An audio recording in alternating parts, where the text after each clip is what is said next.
வாழ்க தமிழகம். இந்த கொலைகார திமுகனால திருப்பூர் மாவட்டத்துல ஒரு உயிர் போயிருக்கு.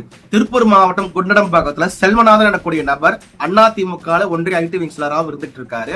இவர் ஜூலை 2ஆம் தேதி தற்கொலைக்கு முயற்சி பண்ணி உயிரிழக்கிறாரு.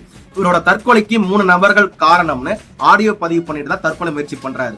அந்த 3 நபர்கள் யாருன்னா, திமுக மதுரை மண்டலத்தில் இருக்கக்கூடிய பொறுப்பாளர் கூடிய மணிமாறன், மதுரை மாவட்ட திமுக மீனவணியில பொறுப்பிடர் கூடிய முத்துக்குமார், திருப்பூர் மாவட்டம் தாராபுரம் ஒன்றிய செயலர் இருக்கக்கூடிய SV செந்தில்நாதன். இவங்க 3 பேரும் தான் என்னோட தற்கொலைக்கு காரணம்னு ஆடியோ பதிவு பண்ணிட்டு தான் செத்துருக்காரு. இவங்க 3 பேரும் என்ன பண்ணிருக்காங்கன்னா, செல்வநாதன் கிட்ட இருந்து வாங்க வேண்டிய பணத்துக்கு அதிகமான தொகைக்கு செக்ல கையெழுத்து வாங்கியிருக்காங்க. செக்ல கையெழுத்து வாங்கினது மட்டும் இல்லாம தொடர்ச்சியா செல்வநாதனை டார்ச்சர் பண்ணி எப்ப பணம் கொடுப்பேன்னு மன உளைச்சலை உட்படுத்தி உன்னோட ஃபேமிலியில மிரட்டுவோம், உன்னோட எல்லார்கிட்டையும் பிரச்சனை பண்ணுவோம்னு சொல்லி மிரட்டி தான் இந்த செல்வநாதனை தற்கொலைக்கு முயற்சி பண்ணி கடைசியில் கொண்டுட்டாங்க.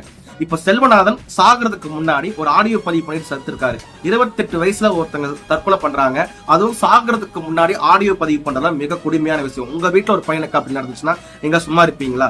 இப்ப அந்த செல்வநாதனோட மனைவிக்கு 27 வயசு ஆகுது. 27 வயசாகக்கூடிய ஒரு பொண்ணுக்கு வாழ்க்கை எழுந்து நிக்குது. எல்லாத்துக்கும் காரணம் இந்த திமுக காரங்க தான். இப்ப வரைக்கும் அந்த 3வது அக்யூஸ்டா இருக்கக்கூடிய SV செந்தில்நாதன் மேல இப்ப வரைக்கும் திமுக அரசோட ஏவல்துறை எந்த ஒரு நடவடிக்கையும் எடுக்க கிடையாது.